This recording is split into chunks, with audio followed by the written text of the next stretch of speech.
के जोहार। तो फिर से लेके आया हूँ एक बेदर्दी सॉन्ग, तो नहीं सुनबा। कैसन लगी कमेंट में जरूर बतावा। तो गाना कैसन है सुन भाई। अरे सोच रहो अपन बनाबो, हरियुकर संगे जिंदगी बिताबो।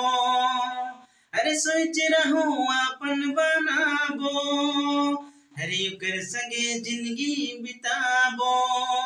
अरे चोर हलक सपना मोर टूट के, चल गेलक उमर से रूठ के। अरे चल गेलक उमर से रूठ के, चल गेलक दीना मोर तोड़ के। अरे दिल जलेला जब यू के सोचोना, अरे यू के सोच के दिल तड़पेला। वो लड़की के नाम मत लेवा रे, मोर दिल जलेला। वो लड़की के नाम मत लेवा रे, दिल में दर्द जगेला।